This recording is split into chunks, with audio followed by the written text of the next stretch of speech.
Welcome. It has just gone 7 p.m, Wednesday, the 6th of April, and you are watching Regional Wrap, episode 43.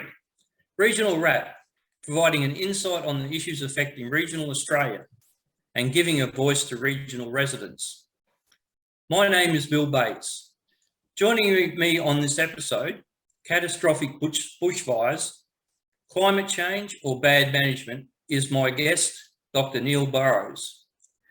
After graduating from the Australian National University School of Forestry in 1977, Dr. Burrows worked as an applied bushfire scientist, policy advisor and science manager with the West Australian Department of Parks and Wildlife and its predecessors for 42 years.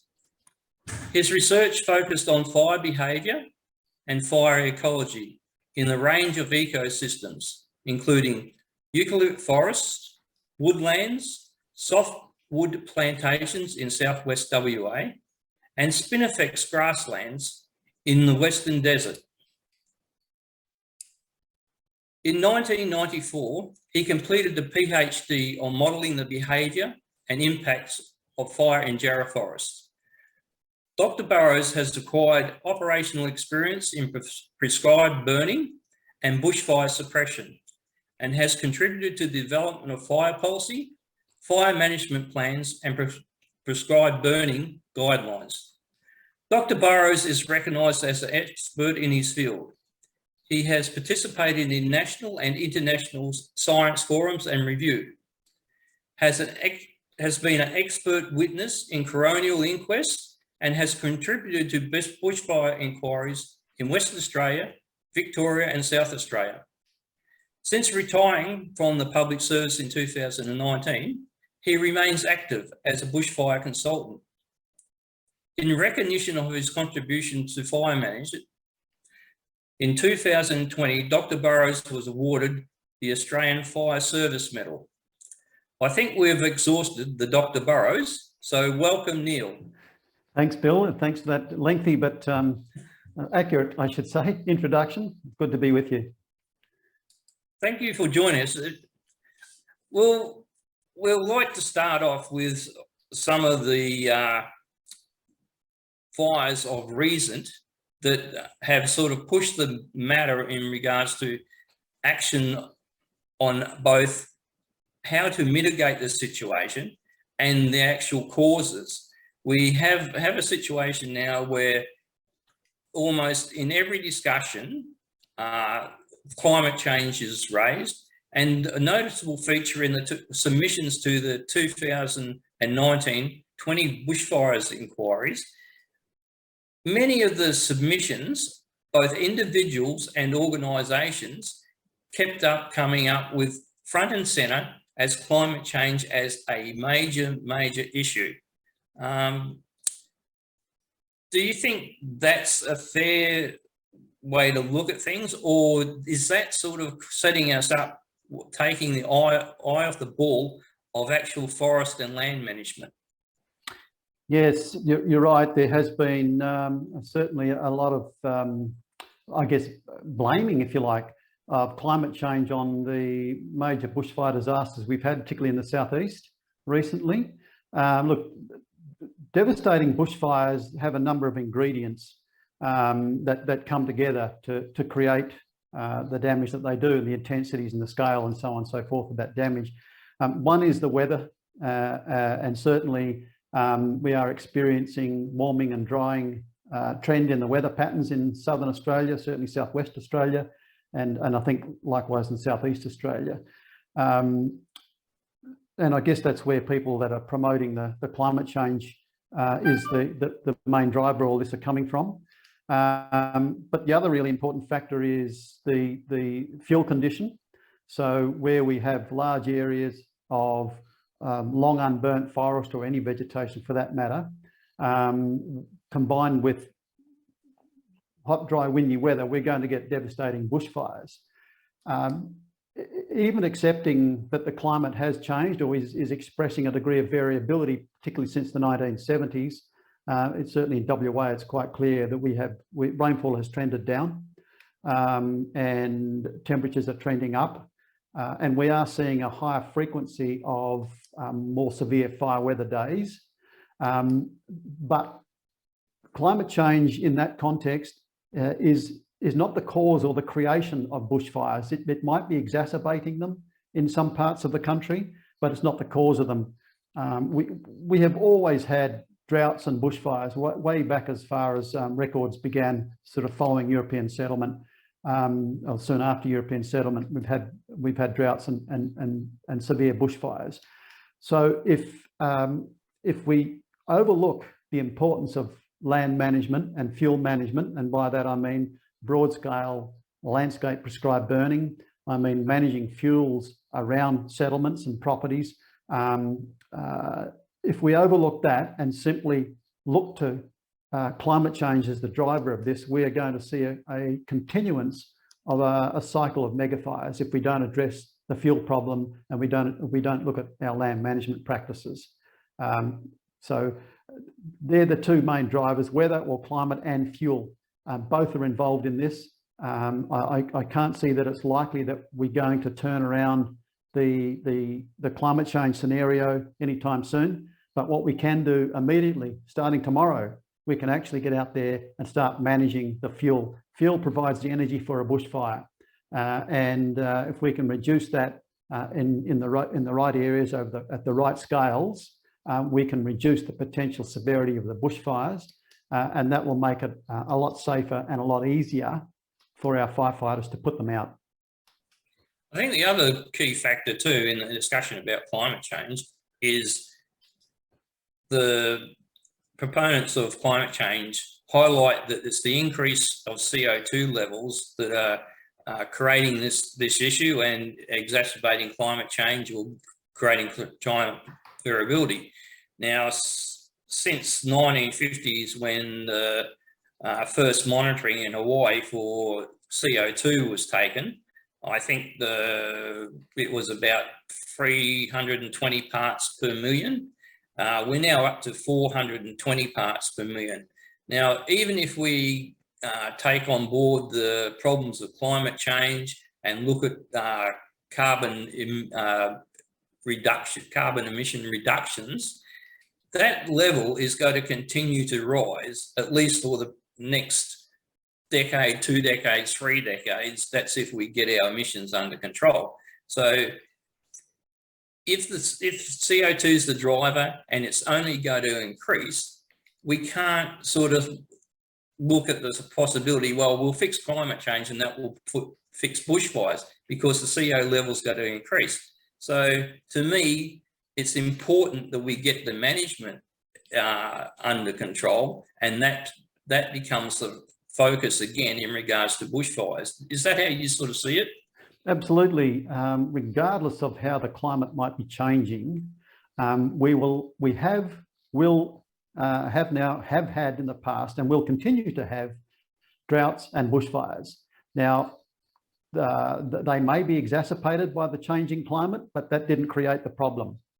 What creates the problem in terms of the extent, the severity and the damage potential of bushfires is how well the landscape's managed in terms of fuel management. There's ample evidence to suggest that prior to European settlement, Aboriginal people actually used fire skillfully, purposefully and frequently. And certainly my experience working with Western Desert Aboriginal people is that they had a profound understanding of fire behaviour. They had a really good empirical understanding of how the bush responded to fire, and they used fire widely and frequently. And as a result of that, large fires just didn't happen. The landscape under their management of regular burning it was a fine-grained mosaic of small, low-intensity, patchy fires with the occasional larger fire. But when Aboriginal people were dislocated from the land, from the desert lands, certainly in the Western Desert in the 1960s, within 10 or 15 years, we saw those systems flip from a fine-grained mosaic of small patches regularly burnt by cool fires to a large scale. When I say small, these patches were hundreds of hectares and smaller. But when Aboriginal burning ceased, or they were dislocated from their lands, we saw within 15 years bushfires in the order of hundreds of thousands of hectares burning over the hot, dry spring and summer months out there. So the fire regime flipped dramatically, and I suspect the same phenomenon occurred across Australia, where you had flammable landscapes. When people stopped managing those landscapes with fire the right way, the proper way, and it was left to nature, if you like, and to lightning, these systems flipped to a cycle of damaging and devastating megafires. And the only way we're going to arrest that is to get back to managing the fuels, managing the landscapes. And that takes a major investment in resources and capacity. It's not something you can do on the side. It's a major program of planning, a major program of resource application. It's a big job to bring this back under control, but it needs to be done. Otherwise, we will stay hooked on a megafire cycle, a devastating cycle of fires that will continue to damage the environment, damage people, destroy houses, destroy industry, and so on and so forth. The other point I want to make, though, too, is not only is that fire cycle, that megafire cycle, really damaging to the environment, there's evidence that if we can get back to the way Aboriginal people manage with fire, the bush, certainly the desert country, and I suspect the forests as well, would be much healthier as a result of regular, cool, frequent, low-intensity, small burns. It benefits biodiversity, it benefits the health of the bush, and it protects people, and it protects our infrastructure and everything. And until we get back to that, I can guarantee we are going to be hooked in on a megafire cycle. I think in regards to Indigenous burning, it wasn't just simply land management. I think the common term was fire stick farming, and there was a couple of purposes in their commitment to doing that activity. Of course, it reduced the effect of major fires, but what it did is also replenish the landscape in regards to grasslands and regrowth that allowed the animals that they regularly hunted to actually flourish as well. So it was multi-purpose. It wasn't just protecting their own lives from the fire. It actually served a purpose in regards to the wildlife that was their subsistence. Yeah, absolutely. And as I said, I've got fairly intimate knowledge of how Western Desert people used fire in the Spinifex country. Spinifex is, I don't know if you're familiar with it, but it's a really highly flammable landscape or ecosystem. Nothing like forest, but it's really flammable. And the people I work with in the Western Desert, they didn't burn to protect themselves from bushfires because they were never under threat from bushfires, because thousands of years of burning, they didn't have large bushfires that threatened their lives. They burnt for a whole bunch of reasons, but predominantly to acquire food. So they burnt to hunt small mammals. They burnt to find goanna holes. They burnt to bring up medicine and food plants. It was their life. Fire was a really powerful technology for them. It was their lifeline. They knew they had to get the best out of those environments. So that they could live in those environments. Fire was a powerful tool. It just so happens that over the years, the biodiversity, the plants and the animals adjusted and coped with that. And it also turned out to be a really good thing for the plants and animals as well, as opposed to not doing that and allowing megafires to run riot. As we've seen in Southeast Australia, the death and destruction amongst wildlife, not to mention heartbreak and trauma and tragedy to people, but to wildlife as well. And the same thing applies in all these ecosystems, whether it's the tropical savannas of Cape York, the Western Desert, Spinifex country, the heathlands, the forests of the Southern Australia. The same principles apply. If you allow megafires to run, high intensity, large fires to run, there's just no good in them whatsoever. They are damaging to people, they are damaging to the environment, damaging to the biodiversity. And on the other hand, though, if we can get back to cool, frequent, small-scale patch burning, it will benefit biodiversity. It will be much healthier for these ecosystems, and it'll be provide a much greater level of protection to people and our assets, including homes and infrastructure and everything else. I think another problem with the Australian landscape is that the proliferation of eucalypts. Now, there was an article in The Spectator in March last year, just after the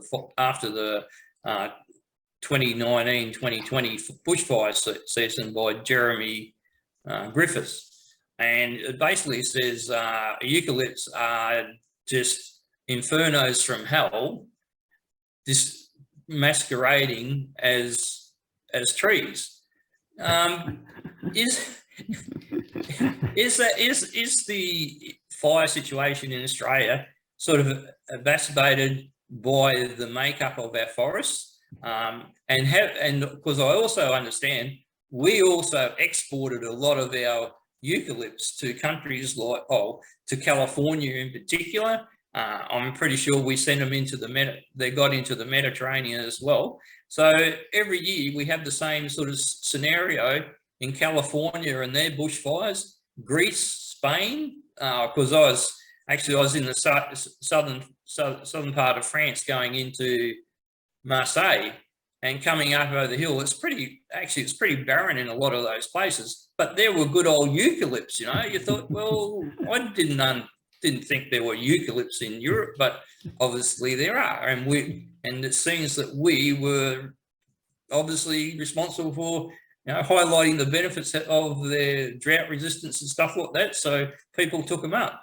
Have you got any sort of comment on the actual ecology of our forests in regards to eucalypts? Look, they're obviously very widespread species. There's lots of them, and I guess our country Australia is pretty much, well, the eucalypts, the gum trees are iconic. They're an Australian icon, a bit like the wattles are. Yes, they're flammable. Their leaves contain high levels of oil and other flammable material, but compared with, say, some of the deciduous trees and forests of North America. But if you manage the forests as we've just been talking about, if you prescribe burn regularly, as the Aboriginal people did in most parts of the country, you manage the fuel loads. They are not what's the word?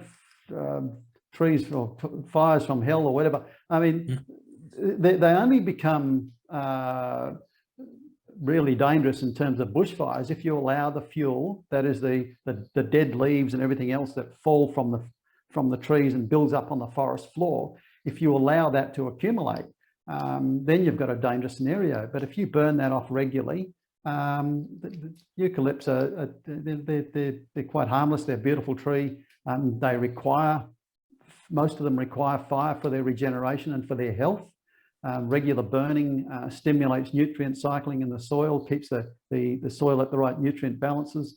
The eucalypts most of them or many of them have an amazing capacity to resprout and regenerate following fire. So, you know, fire and eucalypts are intrinsically locked, but most eucalypt forests don't handle high intensity, large fires very well. It causes a lot of damage and death to some eucalypts. They will regenerate, but you'll often get large areas of new regenerating seedlings coming up, which can also create a fire hazard. So it's the scale of these bushfires that's a problem. They're more than capable of withstanding frequent low intensity mild fires and sustaining themselves in that sort of a regime. But when you have a regime of large, high intensity mega fires that kills things like alpine forests and other really fire sensitive, fire intensity sensitive eucalypt forests over large areas, you've got a problem. You've created a homogeneous, large areas of homogeneous young even age regrowth. which is not good. You know, ideally, we would like to see a diversity of age classes and structures. So again, it gets back to how you manage the fuels that build up in these forests. And I guess that's all I can say on that. Is it? Well, I just remember this being told to me as a kid, because I come from WA. The chewit tree, yes, needs to have a fire to propagate, or yeah, chewit is similar to a lot of eucalypts. It rarely regenerates in the absence of fire, but after a fire, particularly on ash bed, you'll get massive wheat fields seedling regeneration, which grows and then thins out as they compete. A lot of eucalypts operate like that. A lot of the ash eucs, you know, the alpine ash and carry in WA, they regenerate really well on ash bed and often need fire or some sort of disturbance, and fire is the most common and likely disturbance to regenerate. So there, as I said, there's this interdependency or relationship between eucalypts, and not only eucalypts, but many of our plants in a range of ecosystems, between their regeneration, life history, and fire. But they're not adapted to all fires. As I've been saying, there's good fire and bad fire, not only for people, but also for these ecosystems. So large, high intensity fires are generally bad for even our forests, because if it's sufficiently high intensity, it can reduce vast areas of mature or old growth forest, which we all love and adore. It can reduce that to young, even age regrowth forest over large areas, and then that can set it up for a subsequent fire, because that regrowth is much more vulnerable. Being smaller trees, they're much more vulnerable to another fire. If that occurs on small areas or small patches, it's not such a big deal. But if it occurs over large areas, it becomes problematic. Because these young, even age regrowth forests don't provide the same habitat opportunities by way of hollows and so on and so forth that you get in an uneven aged mixed forest. And when, as I said, it's a matter of scale. If that happens over a very large area, it's a problem. If that happens over small patches, it's not an issue. It's probably it's good to have that variety of forest or tree ages over a small spatial scales. Just before we leave eucalypts, my brother-in-law is in West Australia. He Yep. runs turf farms and instant turf business. Yep. And he hates them with a vengeance, because they sort of prevent grass growing well in a lot of cases. So he has a particular dislike for them. And before he lays grass at a place, he sometimes encourages people to rip certain gum trees out of their backyard to make sure the grass gets a good start and is not inhibited. But just another thing, the proliferation of eucalypt forests in Australia, my understanding going back probably hundreds of thousand years, Australia also had other varieties of trees. I mean, obviously there was the find of the Willamine pine some years ago, and there's a suggestion that there were other sorts of forests besides eucalypt forests going back in time, but they're the ones that eucalypts is the ones that have survived and flourished. Yeah, that's right. We know from the paleo evidence that over millennia, thousands and millions of years, as a result of changing climate, naturally changing climate, and with that changing fire regimes, whether the climate's got warmer or wetter or drier and so on, cooler, and generally those changes in sort of geological timeframes have been fairly gradual and slow, and we've seen a change in the composition of the forest or the vegetation. So it's changed quite a lot over the last several million years, for that matter, and it's gone through cycles of where it's been warmer and drier. Fire frequency has increased, before the arrival of Aboriginal people, fires would have been started by lightning and possibly geothermal activity, volcanoes or the like. Yes, and that's pretty well documented. The paleoecologists have done some really good, neat studies, including around Cairns, some of the crater lakes up that way, and being able to reconstruct how the vegetation and how the forests and the species that were in those forests have changed over deep time, and it's quite fascinating reading. And they know that by drilling down through lake beds and taking core samples and extracting pollen that's been layered down through time, and they can identify, if not the species, they can certainly get the pollen down to various different genuses or genera. Well, up here in Cairns and of course in the Daintree forests and the wet tropics, I think the wet tropics forests and that are estimated to be around about 20 million years old altogether, that type of environment. But I also understand from memory that cypress was a fairly well established in Australia as well in the distant past. Yeah, it may well. I have to say I'm not that familiar with the evolution or the range distribution and contraction of cypress or calitris at all. But it wouldn't surprise me. I suspect it could be one of those species that may have contracted as it got warmer and drier. I think it's most cypress or calitris species that I'm familiar with are quite fire sensitive. So it wouldn't have taken kindly to a drying climate, geologically over geological timeframes where fire frequency increased.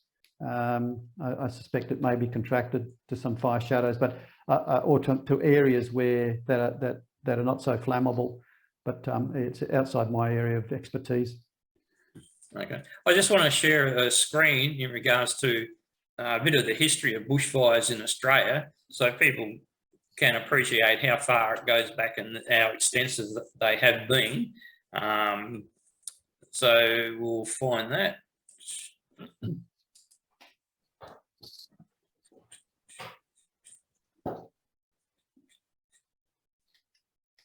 Maybe not. Right. This is just from Wikipedia, and it goes back to the 90s, through the fires of the 19th century. I think one of the larger bushfires in the 1800s was in about 1851 through Victoria. But the 20th century, like it's not that distant history for archivists and that. So we've had a history of bushfires, and I think some of the worst would have been the 38-39 season, Black Friday. We had the 66-67 Black Tuesday, and of course we had, well, everyone sort of probably reflect on the Canberra bushfires because we saw that live on TV as it happened.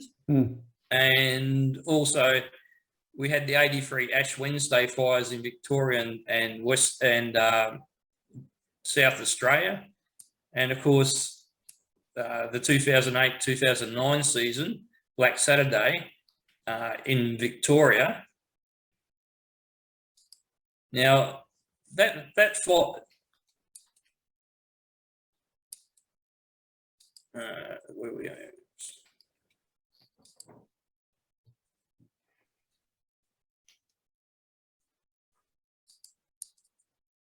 Oh, I've lost myself.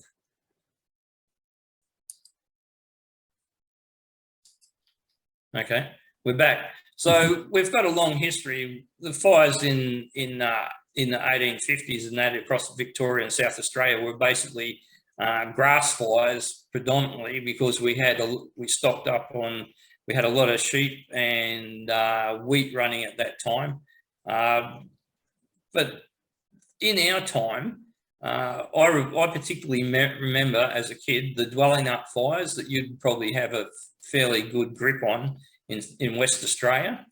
Now there was fires in the 60s, and then there was another one sort of in the in probably 2005 or 6, and they had the same sort of weather pattern. There had been a cyclone activity in the northwest, culminating in strong hot winds coming down into the southwest of West Australia, and that seemed to be the catalyst. I think I remember the 67, I think it was 67 fires fairly vividly as a child, in regards to my father came from down that area as a youngster, and he was actually getting ready to go down and fight the fires. But fortunately, he wasn't called on. Can I give you a bit of insight or some of the situations that occur weather-wise to create those sort of scenarios, like dwelling up fires? Yeah, sure. Look, I think the so-called dwelling up fires in 1961 were actually fires that burnt across southwest Western Australia as a result of lightning strikes, and those bushfires were a turning point in our fire management in the forests, because there was a royal commission following the so-called dwelling up bushfire. It was really bushfires throughout the southwest, which resulted in some really strong recommendations around fuel reduction burning. Up to that point, the then Forest Department, I'm a little bit off your question here, but I think the background here is pretty important. Up to 1961, the Forest Department had pretty much embraced a fire management policy of suppression, limited prescribed burning, and they were basing their bushfire mitigation, threat mitigation, on being able to put the fires out. That changed. Well, the policy changed in the late 1950s, after there was a spate of wildfires in the 1950s, actually, in the southwest. They realised that allowing fuels to accumulate in the southwest forests was a recipe for disaster, because we were going to get lightning strikes, hot, dry, windy weather, usually as a result of the movement of a cold front. So we get fronts forming off the coast. East side of the front, you've got really unstable atmospheric conditions, thunderstorm activity, hot, dry, windy weather. The front moves, or the troughs, I should say, not front, troughs forming on the west coast. East side of the trough, you've got unstable atmospheric conditions, thunderstorms, hot, dry weather, and creating lots of, well, in the case of dwelling up, I think something like 70 lightning strikes created fires. Then the trough moves from west to east. The wind quickly switches direction, and as you know, once you start getting wind changes on a fire, the scale and size of those fires increases fairly dramatically. But and that's basically what happened with the dwelling up fires, and a lot of our bad fires as a result of trough development and trough movement. But the Dwelling Up Royal Commission, amongst a whole bunch of recommendations, made strong recommendations around doing more prescribed burning, because up to that point, the Forest Department was doing very little. I think in regards to what I was saying about the weather, there was days associated with 40-degree days leading up to those fires, and the lightning strike obviously creates the ignition, but basically the catalyst for the bigger fire was actually the dry, warm winds helping it get to a full-blown mega fire. Yeah, that's right. And the ingredients for an uncontrollable damaging mega fire are these. One, you've got to have dry fuel, obviously. Two, you've got to have a lot of fuel. That means the bush needs not to be burnt for quite a long time. To get a lot of fuel means the bush is unburnt for a long time. Three, you need wind. Wind is probably the most important weather variable in terms of bushfire behaviour and rate of spread and intensity. And obviously, four, you need an ignition source, and there's no shortage of those with people and with either deliberately or accidentally lighting fires and with lightning. So of those factors, we can only really control the extent of fuel buildup. We can't do much about the weather and the lightning. We can do a little bit about human ignitions, but not a lot, even though there's some really tough legislation and punitive measures for arson and all that sort of stuff. It doesn't stop it. So we're always going to get ignitions. So the only thing we can manage and we can mitigate for is the level and extent of fuel buildup across the landscape. And that's why prescribed burning at the landscape scale is so critical. And in Western Australia, we've got over 60 years of evidence, historical evidence, basically since the 1961 bushfires, compelling and overwhelming evidence of the benefits of prescribed burning. But you've got to burn at least 8 to 10% of the region each year. Doing a little bit of prescribed burning doesn't do a little bit of good. It's basically a waste of time. So Southeast Australia, over the last 20 odd years or so, I think they've averaged, some Victoria and perhaps New South Wales, averaged about 1 to 2% per year, which is it's pretty much a waste of time. And that's been reported where they've had these big bushfires. People have said, oh, we do prescribed burning and it didn't help. Well, that's because you didn't do enough of it. You've got to get to a threshold of about 8 to 10%. In addition to landscape scale burning, clearly you've got to take measures around your communities, around your house. So I look at fuel management, which is the key to all this. It's the key to all this. We can't do much about the weather, whether it's climate change, variability or whatever. We're going to get droughts. We're going to get conditions under which fires will spread, but we need to manage the fuels to reduce the spread rates, to lower the intensity of the fire, so we've got a better chance of putting them out. Three scales: immediately around your house, immediately around communities, and in the broader landscape. You've got to manage at all those scales. And that's why I was saying earlier, prescribed burning or fuel management is a big deal. It's a major undertaking by communities and by land management agencies such as national parks, people and forestry departments. It's got to be embraced. It's got to make, it's a major program, a costly program. I think in Western Australia, for example, our prescribed burning program for the Southwest Forest, which is only about 2.5 million hectares, is around $20 million. I think it's of that order. That sounds a lot each year. That sounds a lot until you get a major bushfire like we had down the southwest a few years ago, which the cost was $100 million in one fire event. So an insurance policy of prescribed burning of $20 million a year is a good investment.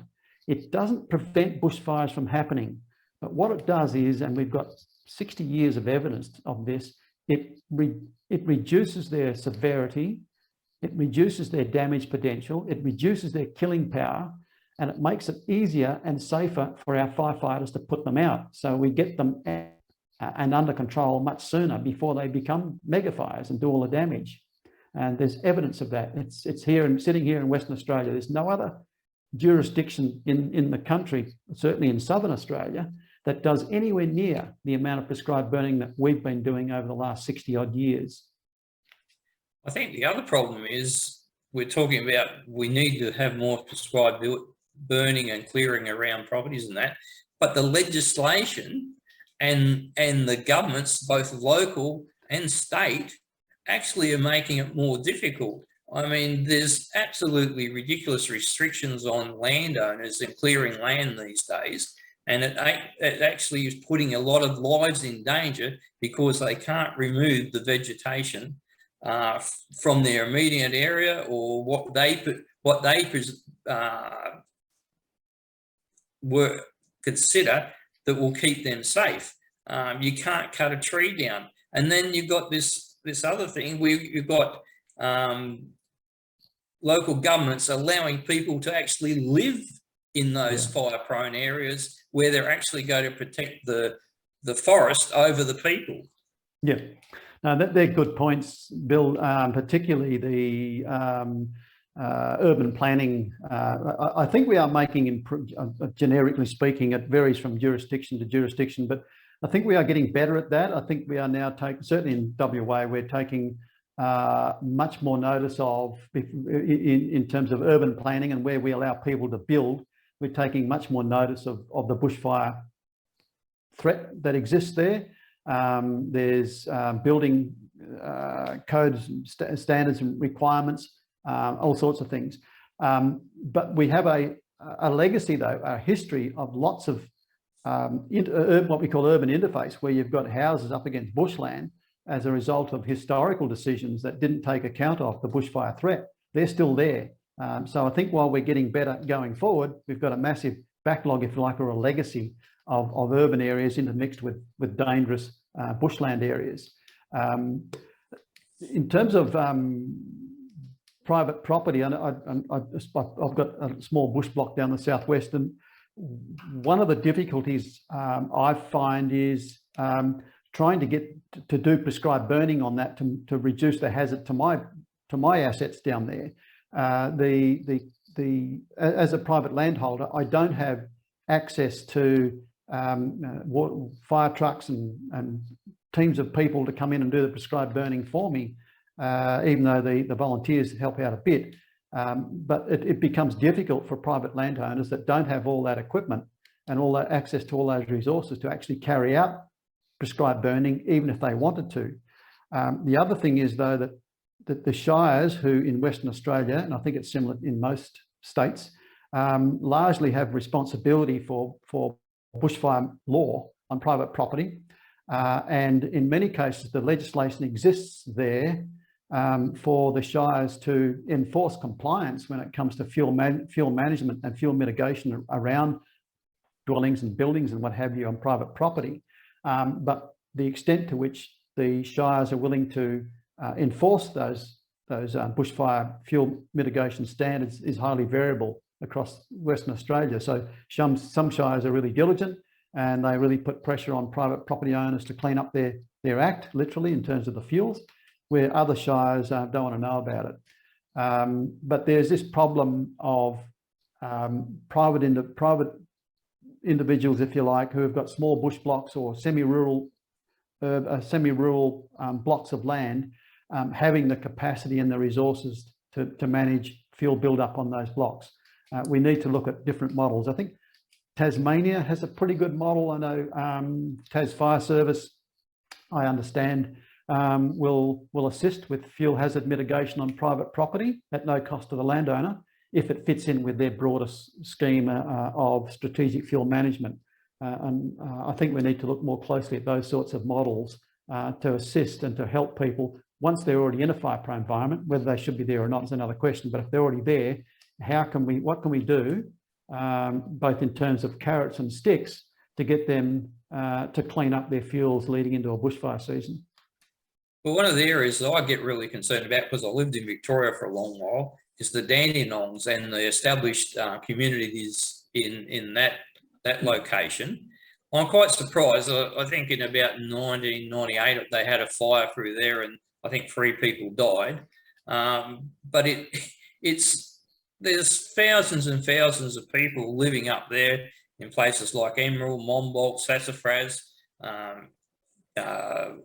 and a lot of the area is just one way in, one way out on a major road, the main road.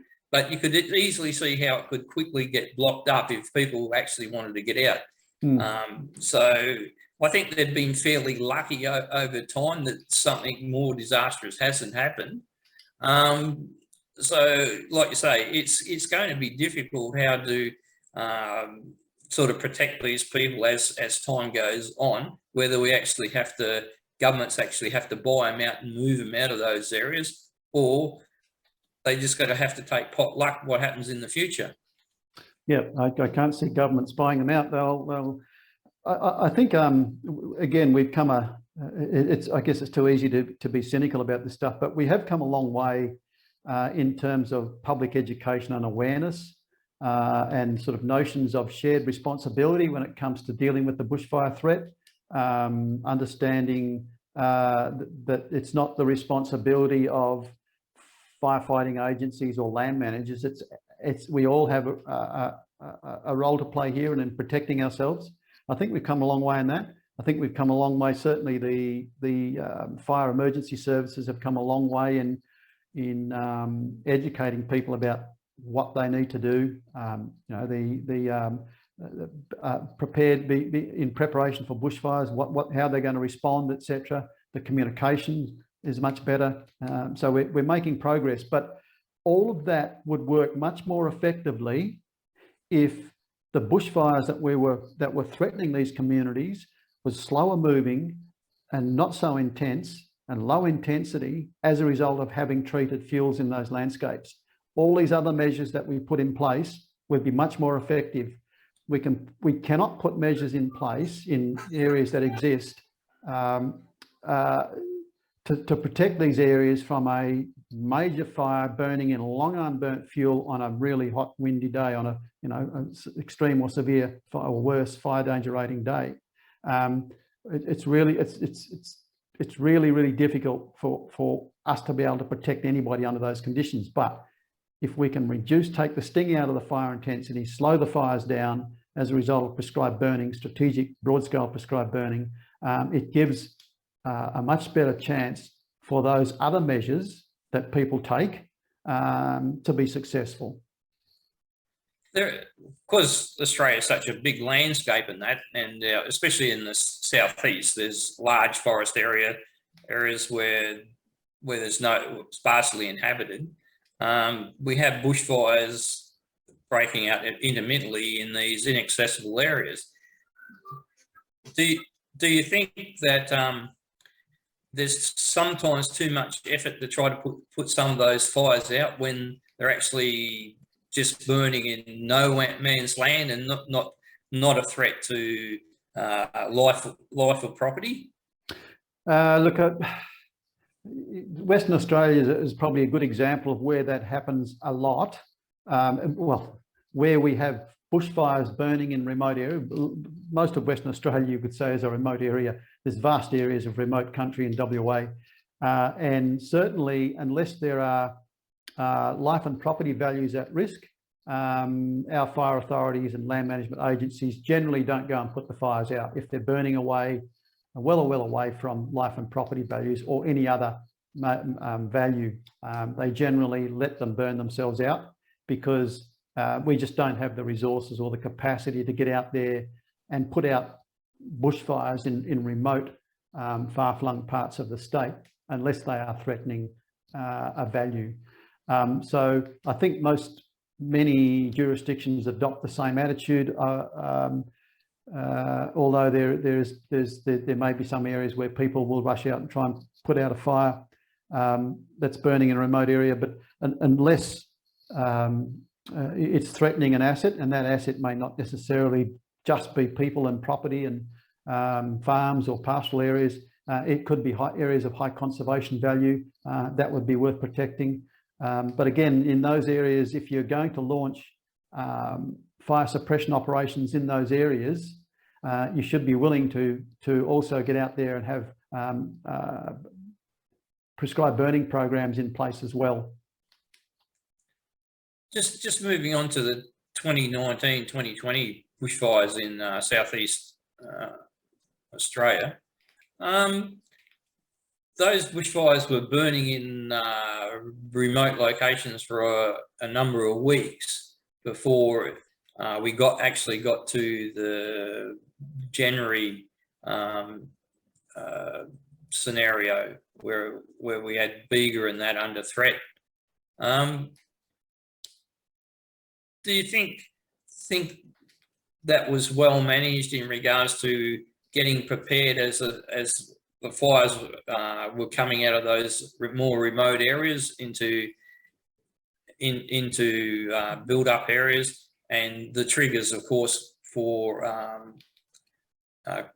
starting more fires further away from those sources?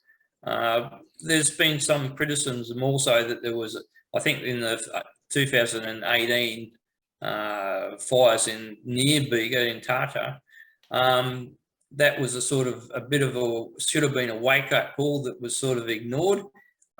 There was sort of some operational difficulties between the rural fire service and the other fire services, and there was a little bit of blame gaming.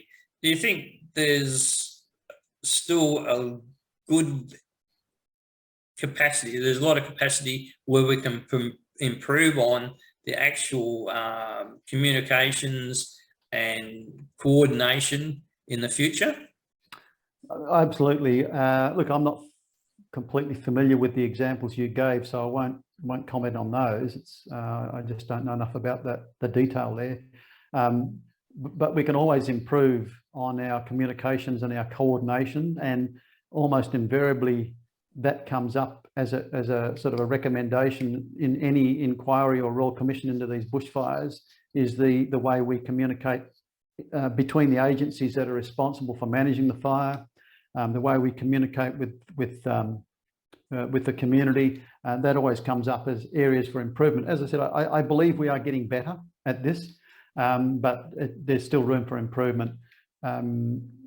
They're testing times. Fire emergencies are testing times, and you don't get opportunities to practice the real. You can't simulate the real situation in your training and everything else, and you get most of your learning and experience from the actual event, which usually comes with mistakes, and we make them. But in terms of allowing fires to burn, I think it's really, really dangerous if you do that, where there's a potential that those fires could reach built-up areas. When I talk about allowing fires to burn in Western Australia, I'm talking about allowing fires to burn that are hundreds of kilometres away from built-up areas.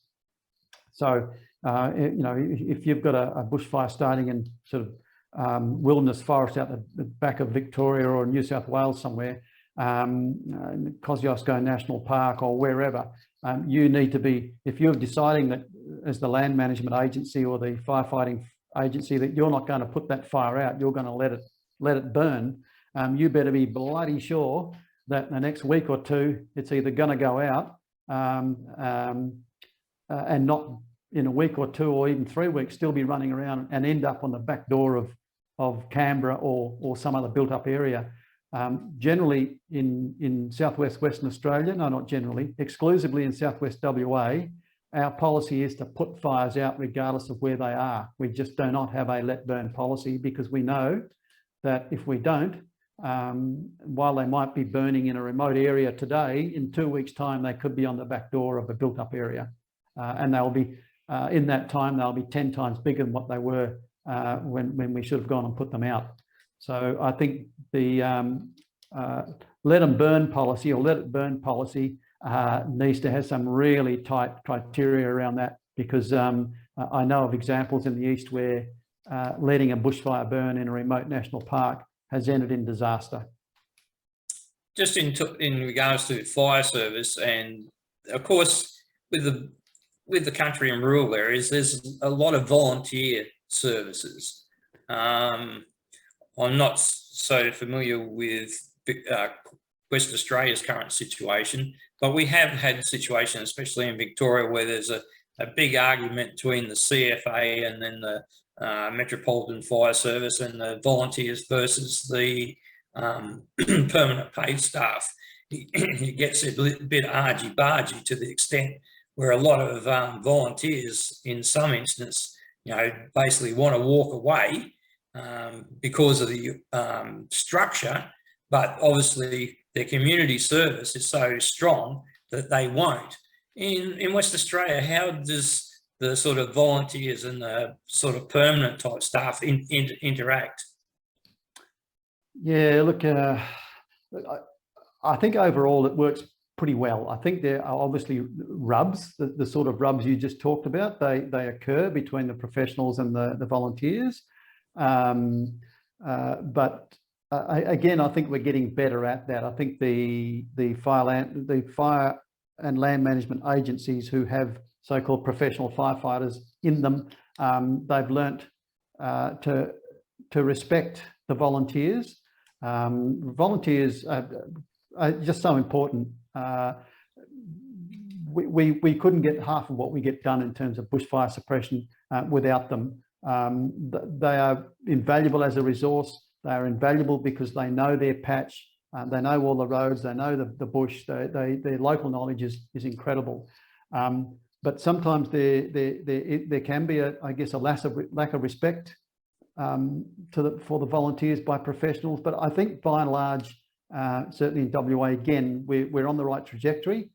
Things are improving in terms of the relationship between land and fire management agencies, professional firefighters and the volunteers. It's not perfect, but I think it's certainly on the improve. I know one of the issues or one of the rubs that we've had during big bushfires here is that volunteers will turn out and then they sit around on a football oval or somewhere twiddling their thumbs with not much else to do, and they don't feel that they're put to good use. But again, those sorts of things are addressed in post-fire wash-ups, and hopefully we'll get better at respecting, utilising our volunteer workforce, because they are invaluable. I don't know what the numbers are in WA now, but I think it's, I don't know, 50 or 60,000 people work as volunteers, and whereas we've only got probably several thousand professional firefighters. So you can see they make up a really important asset or resource for us in terms of bushfire management. Well, I suppose the other thing is the last thing we want to see is more bureaucracy. And I'd just like to touch on one area out of the 2019-2020 fires, and one submission that really caught my attention, and I'll just chuck up a screen now. This was part of the submission by Emergency Leaders for Climate Action. Now, this group is, I think it's a group of 33 fairly senior former and current emergency fire service bureaucracy leaders, sort of thing. Yeah. Now, this is in the first part before they start discussing other things in regards to what they need to address in detail. And it basically says the core problem and what must be done.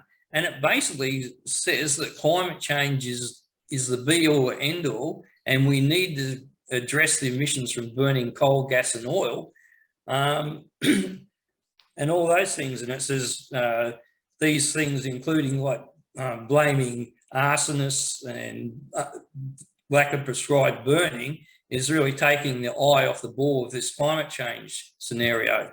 So that was fairly concerning for me in regards to people who should be dealing with these things all the time, all of a sudden push climate change and then sort of not really looking at the core issues that we've been talking about. Yeah.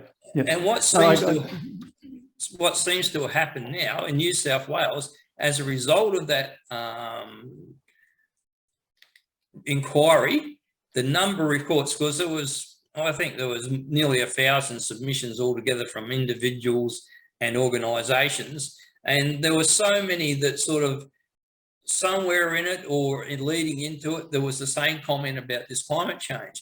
And what New South Wales has done now is created this other service or bureaucracy called Resilience, Department of Resilience or something, and it's under the control of the former fire bureaucracy leader or chief. So now you've got the groups that were in there before, and now you've got this other group of bureaucrats as well.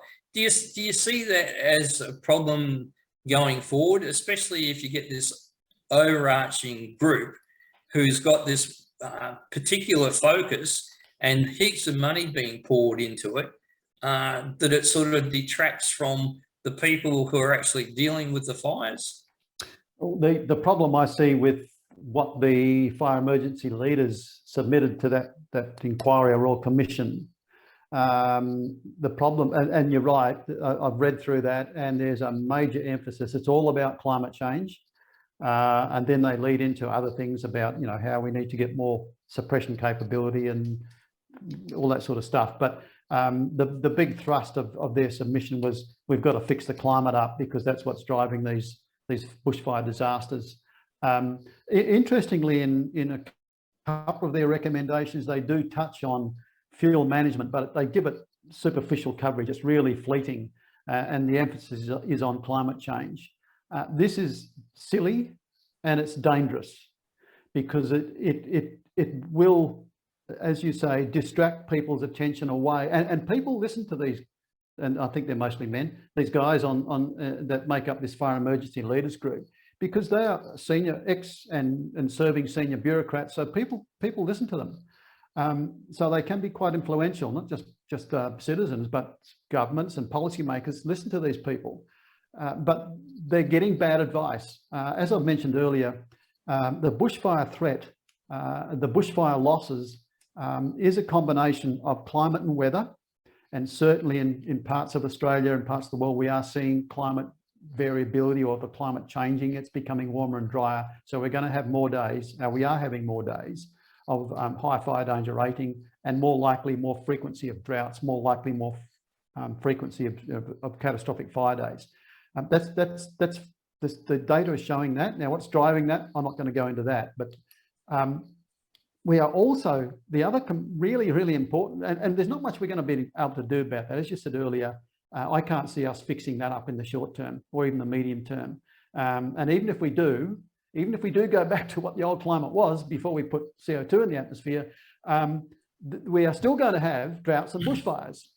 As I keep saying, climate change hasn't created the bushfire problem. It's exacerbated it, but it's always been there.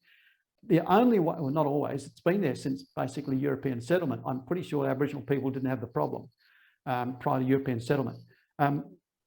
So it is a distraction away from what needs to be done. While governments around the world are trying to fix up their emissions programs, let them get on and do that.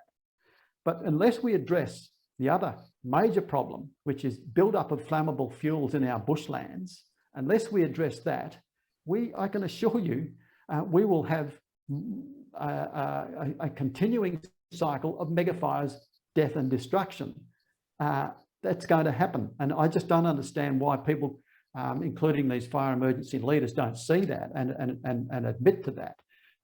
So it is dangerous and it's silly to focus all of the blame on CO2 emissions and climate change and not put a major focus on land management, fuel management, prescribed burning. And it just really frustrates me, it concerns me, worries me greatly, particularly as it's coming from this group. But then I guess as I said before, I'm perhaps not surprised, because they are made up of, this group is made up of people who have little or no background and experience in land management, in fire management, in prescribed burning.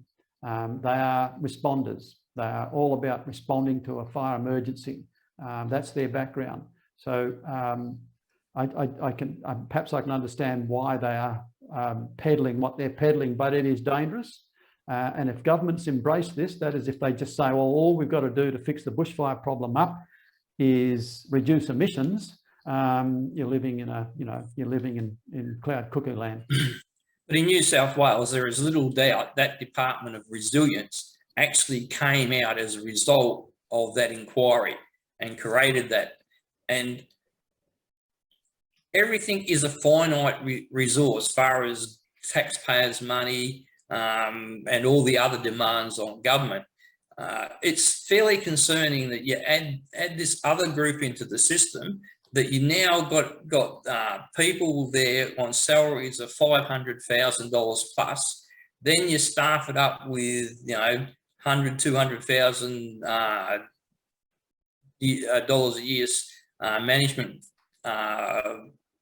group. Then of course you have all the other support. So you created this great big new bureaucracy. And the other thing is, to make it self-important, the problem with the bureaucracies, they've got to go out and create problems so that they can put their nose into other people's business and be sort of self-perpetuating and empire building. So like I say, it's fairly scary that it's going to drain resources from other needed areas for something that won't fix the problem that we're currently dealing with. Yeah, look, I can't really comment on that, Bill. I don't know much about the Resilience Department or whatever it's called. Catchy name, but I don't know much about it, so I really can't comment. I do know, though, that the New South Wales government, or any government, would be a much wiser, a wise expenditure of funds would be to bolster their capacity to manage their lands, to manage their forests, manage their state forests in terms of fire management and fuel management, manage the national parks, and assist private landholders to manage fuels in the backyards and around the towns. That would be a much wiser investment on behalf of government. But it seems to me that there's not an appetite for investing in hazard mitigation, that is, fuel mitigation. But there's a much greater appetite to invest in more water bombers, more fire trucks, more firefighters, etc., and more bureaucracies to support that, than actually addressing the root cause of the problem, which is, well, there's climate and weather, but we can't do much about that in the short term. But this fuels problem, this fuel build-up and land management issue, that would be a much better place to put the money. But it's like all sort of issues, isn't it? A bit of prevention is a lot better than the cure, sort of thing. Yeah, it's a lot cheaper, and actually got control of the prevention factor. You basically haven't got control of the response to an outbreak. No, that's right. And as I said earlier, a large, well-planned, well-resourced fuel reduction burn or fuel management program at all those scales I talked about, around people's houses, around communities, around settlements, and in the broader landscape,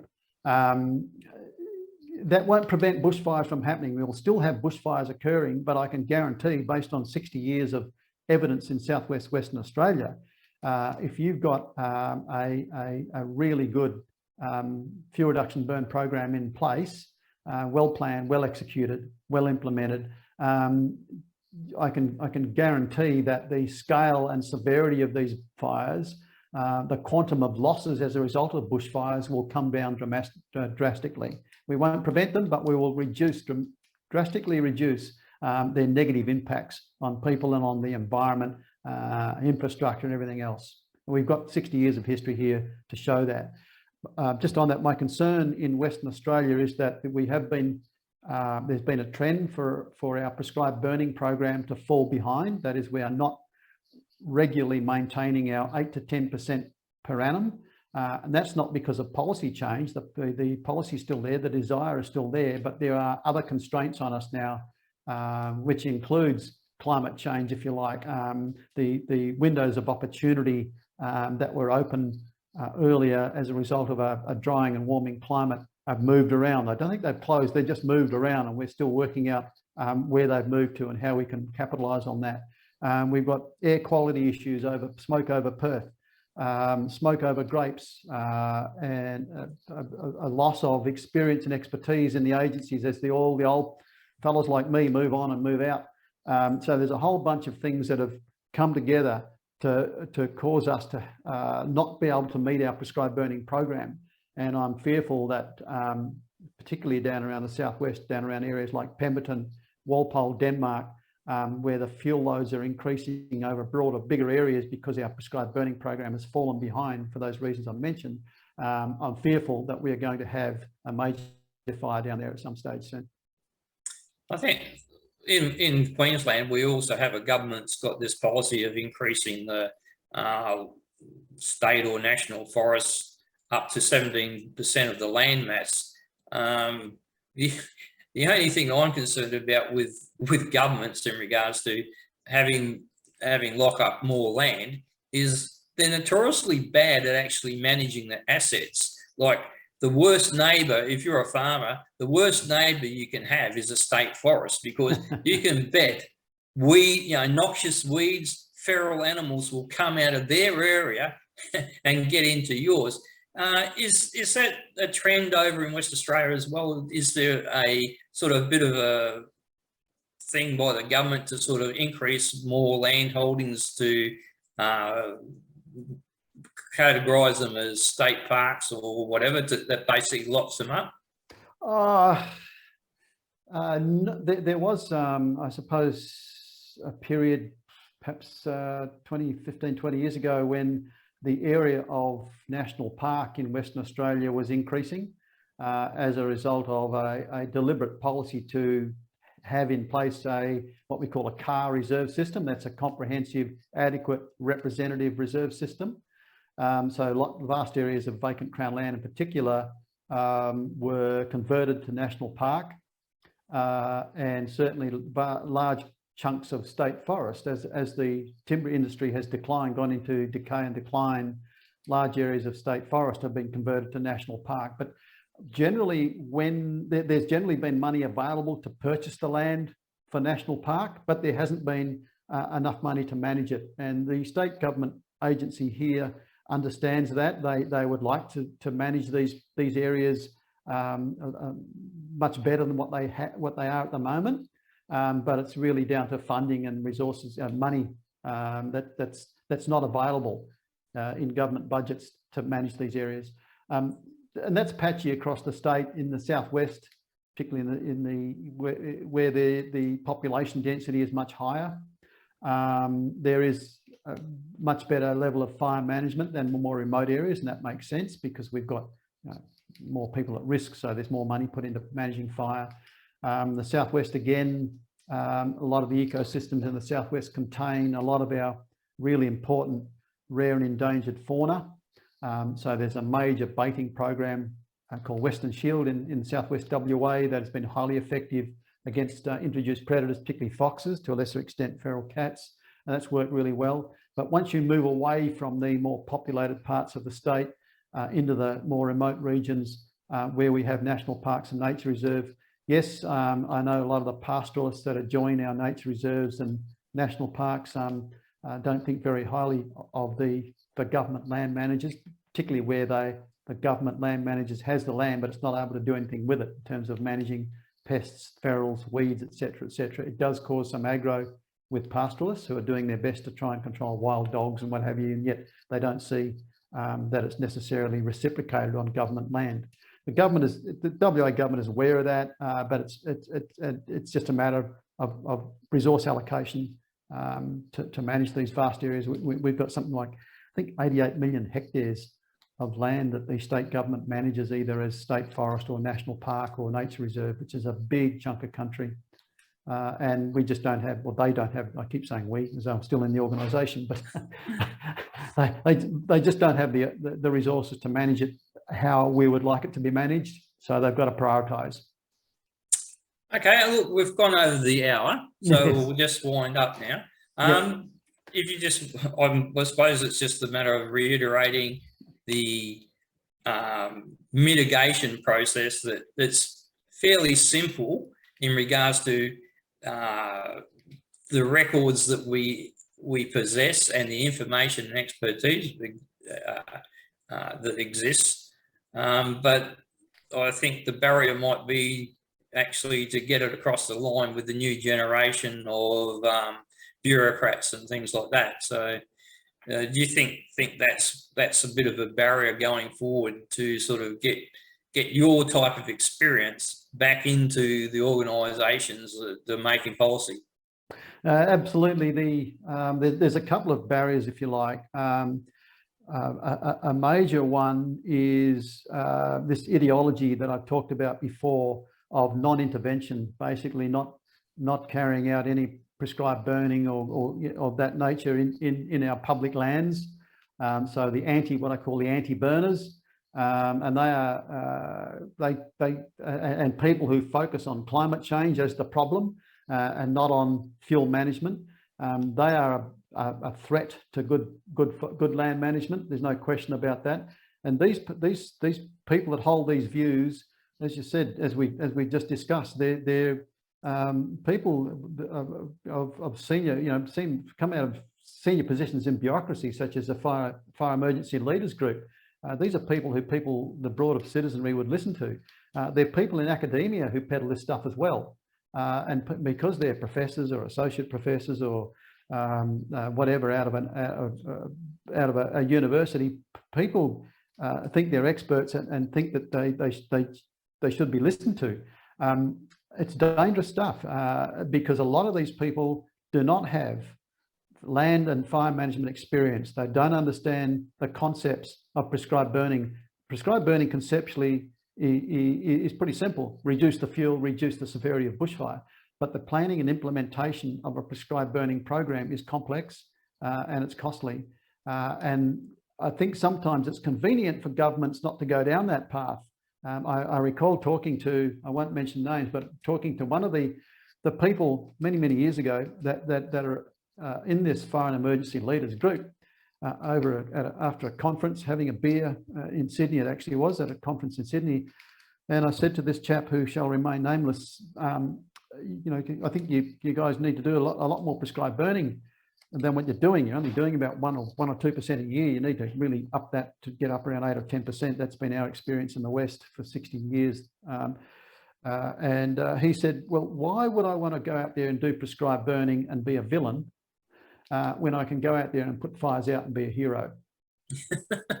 So I just thought, well, you know, this person, and there's a lot of politics being played around this with these sorts of people, these fire and emergency leaders groups, to concede that maybe they made a mistake when they were in charge of these organisations by not carrying out enough or not pushing the issue of fuel hazard mitigation strongly enough or not doing enough of that would be an admission of failure.